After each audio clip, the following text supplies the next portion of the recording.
Side खबरों के लिए सब्सक्राइब करें फ्लेम मीडिया और उसके बाद बेल आइकन को प्रेस करें ताकि सबसे पहले आपको मिले एक्सक्लूसिव खबरें।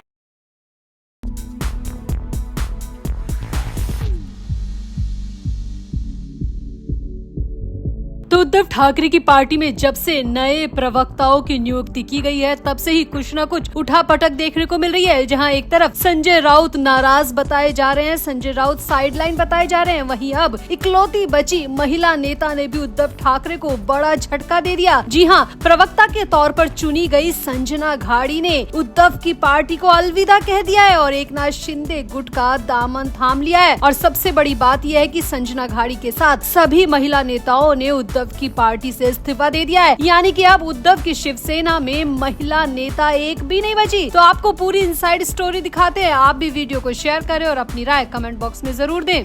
तो महाराष्ट्र में वक्फ संशोधन विधेयक के मुद्दे पर भले ही उद्धव ठाकरे की शिवसेना यूबीटी अपने सांसदों को एकजुट रखने में सफल रही हो, लेकिन एकनाथ शिंदे की अगुवाई वाली शिंदे गुट से झटके पर झटके मिल रहे हैं। ताजा मामले में शिवसेना यूबीटी को एक बड़ा झटका लगा है। पार्टी ने जिस महिला नेता को 4 दिन पहले ही प्रवक्ता के तौर पर नियुक्त किया था, प्रमोट किया था, वो संजना घाड़ी एकनाथ शिंदे की अगुवाई वाली शिवसेना में शामिल हो गई है। और सबसे बड़ी बात यह है कि संजना घाड़ी अकेले शिंदे गुट में नहीं गई है, बल्कि उद्धव की पार्टी में जितनी भी महिला नेता थी सबको अपने साथ ले गई है। बड़ी खबर ये आ रही है कि उद्धव ठाकरे की पार्टी से अब महिला नेताओं ने पूरी तरह नाता काट लिया है और सभी महिला नेताओं ने एकनाथ शिंदे का हाथ थाम लिया है, जिसके बाद उद्धव ठाकरे को बड़ा झटका लगा है। दरअसल बहुप्रतीक्षित बीएमसी चुनाव को देखते हुए हाल ही में उद्धव ठाकरे की अगुवाई वाली शिवसेना यूबीटी ने मीडिया प्रवक्ताओं की नियुक्ति की थी, यानी कि उनका चयन किया था जो मीडिया के सामने पार्टी की रूपरेखा रखेंगे, पार्टी के विचारों को रखेंगे, किसी भी मुद्दे पर पार्टी की क्या सोच है उसको मीडिया के सामने रखेंगे। और इन्हीं मीडिया प्रवक्ताओं की नियुक्ति के बाद उद्धव ठाकरे की पार्टी में घमासान मच गया। जहां एक तरफ संजय राउत नाराज थे, खुद को साइडलाइन समझ रहे थे, वहीं अब संजना घाड़ी की खबर से तो उद्धव ठाकरे को डबल झटका लग गया है। फिलहाल उद्धव ठाकरे ने संजय राउत का मामला साइड रख दिया है और उद्धव ठाकरे का पूरा फोकस संजना घाड़ी के इस तरीके से इस्तीफा देने पर आ गया है। दरअसल बड़ी खबर है कि संजना घाड़ी अपने पति संजय घाड़ी और कई महिला नेताओं के साथ एकनाथ शिंदे के नेतृत्व वाली शिवसेना गुट में शामिल हो गई है। इसे शिंदे गुट के ऑपरेशन टाइगर का हिस्सा भी माना जा रहा है। यहाँ आपको बता दें, संजना घाड़ी की गिनती शिवसेना यूबीटी की मजबूत महिला प्रवक्ताओं में होती थी। संजना घाड़ी और उनके पति के साथ काफी कार्यकर्ताओं ने भी एकनाथ शिंदे गुट को ज्वाइन कर लिया है। संजना के साथ दर्जन भर से ज्यादा महिला नेता बताई जा रही है। तो संजना घाड़ी के पति के साथ 3 दर्जन से भी ज्यादा कार्यकर्ता एकनाथ शिंदे गुट में शामिल हुए हैं, ऐसी बड़ी खबर आ रही है। और सबसे बड़ी बात यह है कि संजना घाड़ी ने एकनाथ शिंदे का दामन थामते ही उद्धव ठाकरे पर तंज भी कस दिया। संजना घाड़ी ने यहाँ पर कहा कि एकनाथ शिंदे मालिकों की नहीं कार्यकर्ताओं की पार्टी है। मैं भी आपकी तरह एक आम कार्यकर्ता हूँ, लेकिन पिछली पार्टी में कार्यकर्ताओं की कोई वैल्यू ही नहीं थी, वो सिर्फ मालिकों की पार्टी थी। संजना घाड़ी ने शिंदे गुट में जाने के बाद कहा कि उद्धव ठाकरे अपने आसपास के लोगों की गलत सलाह के आधार पर गलत फैसले ले रहे हैं और इसी वजह से विधानसभा चुनाव में गलत उम्मीदवारों को टिकट दिए गए, जिससे मेरे क्षेत्र के कई नेता और कार्यकर्ता अब भी निराश हैं। संजना घाड़ी ने कहा कि उद्धव ठाकरे को खुद को राजनीतिक समझ की कमी है, इसीलिए वो फौरी सलाहों में आ जाते हैं, गलत सलाहों में आ जाते हैं और इसी का नुकसान शिवसेना यूबीटी उठा रही है। एक एक करके सभी कार्यकर्ता और सभी विश्वसनीय उनका साथ छोड़ते जा रहे हैं। संजना घाड़ी ने आगे कहा कि जब प्रवक्ताओं की सूची जारी की गई थी तो मेरा नाम पहले गायब था और फिर बाद में जोड़ा गया। मैंने ऐसा क्या गलत किया, मुझे बाहर क्यों रखा गया और फिर दिखावे के लिए मेरा नाम क्यों जोड़ा गया? क्योंकि वो मुझे दिखाना चाहते थे कि एक महिला नेता की यूबीटी में कोई इज्जत नहीं है। लेकिन अब मैं ऐसी पार्टी में आ गई हूँ जहाँ पर हर कार्यकर्ता की इज्जत है, चाहे वो महिला नेता हो या फिर पुरुष नेता। यहाँ आपको बता दें, मुंबई में बीएमसी चुनाव अक्टूबर महीने में संभव है। मुंबई महानगर पालिका पर लंबे समय से उद्धव ठाकरे की अगुवाई वाली शिवसेना का कब्जा रहा है, लेकिन जिस तरह से नेता पार्टी छोड़ रहे हैं उसे उद्धव ठाकरे गुट के लिए बड़ा झटका माना जा रहा है। मुंबई में आखिरी बार बीएमसी चुनाव 2017 में हुए थे। चुनाव में तब उद्धव की अगुवाई वाली शिवसेना ने 84 सीटें जीती थी। विधानसभा चुनाव में करारी हार और शिंदे गुट के मजबूत होने के बाद उद्धव ठाकरे के सामने बीएमसी की सत्ता बचाने की बड़ी चुनौती चुनौती है। बीएमसी में चुनी हुई बॉडी का कार्यकाल खत्म होने से अभी प्रशासक ही कामकाज देख रहे हैं और इसी बीच इसी चुनौती को उद्धव ठाकरे पार करने के लिए जैसे एक कदम आगे बढ़ा रहे हैं, उनके लिए बड़े से बड़े झटके लगते जा रहे हैं। उनके विश्वसनीय और उनके सबसे अच्छे कार्यकर्ता उनकी पार्टी को छोड़ रहे हैं और इसी का एक उदाहरण है संजना घाड़ी और उनके पति का इस तरह अचानक पार्टी छोड़ देना, साथ ही साथ अपने साथ 4 दर्जन से ज्यादा महिला और पुरुष कार्यकर्ताओं को साथ ले जाना। तो आपको क्या लगता है, क्या संजना घाड़ी का कहना सही है? क्या वाकई में उद्धव ठाकरे गलत सलाह के चलते पार्टी को तबाह करने में तुले हैं? क्या वाकई में उद्धव की पार्टी से महिला नेता पूरी तरह जा चुकी है, पूरी तरह इस्तीफा दे चुकी है? आप भी अपनी राय कमेंट बॉक्स में जरूर दें और वीडियो को भी शेयर करें।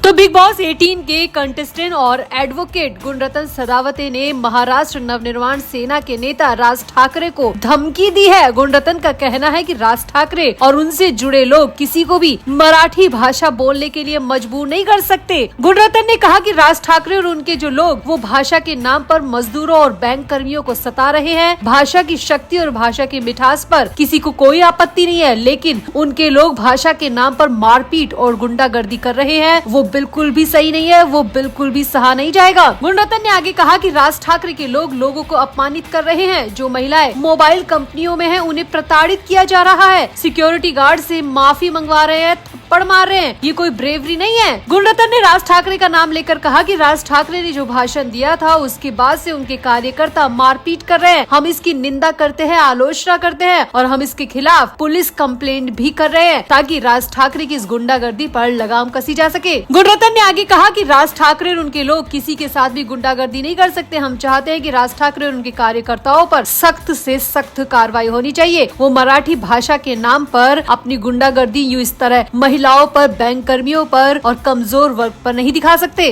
दरअसल यहाँ पर आपको बता दें कि राज ठाकरे ने बैंकों को चेतावनी दी थी। उन्होंने कहा था कि महाराष्ट्र में बैंकों को मराठी भाषा का इस्तेमाल करना होगा। यह आरबीआई के नियम के मुताबिक है। राज ठाकरे ने इंडियन बैंक एसोसिएशन से कहा था कि वो बैंकों को यह आदेश दे कि अगर बैंक मराठी का इस्तेमाल नहीं करते तो एमएनएस विरोध प्रदर्शन करेगी। एमएनएस के लोगों ने आईबीए को एक लेटर लिखा। इसमें ये भी कहा कि बैंकों को 3 भाषाओं का इस्तेमाल करना चाहिए। ये 3 भाषाएं अंग्रेजी, हिंदी और मराठी अनिवार्य रूप से होनी चाहिए। लेकिन यहाँ आपको बता दें कि राज ठाकरे की मराठी भाषा की जिद अब विवाद में तब्दील होती जा रही है। कई लोग राज ठाकरे के खिलाफ खड़े हो चुके हैं। सुनील शुक्ला पहले ही सुप्रीम कोर्ट पहुँच चुके हैं राज ठाकरे के खिलाफ और अब एडवोकेट गुणरत्न सदावते ने भी झंडा गाड़ दिया है राज ठाकरे के खिलाफ। वैसे आपको यहाँ पर बता दें कि गुणरत्न सदावते है कौन। तो बिग बॉस 18 में गुणरत्न सदावते ने कंटेस्टेंट के तौर पर पार्टिसिपेट किया था और वो काफी ज्यादा चर्चा में रहे थे। सिर्फ 5 दिन के अंदर बिग बॉस की उन्होंने नाक में दम कर दिया था। कहा जाता है कि गुणरत्न सदावते डाकुओं के खानदान से ताल्लुक रखते हैं। डॉन से लेकर सरकार तक उनसे डरती है। उनका ये भोकाल हर किसी को पसंद आया था। रियलिटी शो बिग बॉस 18 में वकील और डॉक्टर गुणरत्न सदावते पूरी तरह छा गए थे। उनके बोलने के अंदाज के साथ साथ बिग बॉस तक से ना डरने वाले एटीट्यूड को फैंस ने काफी पसंद किया था। उनके हाई वोल्टेज ड्रामे को दर्शक पसंद करते थे।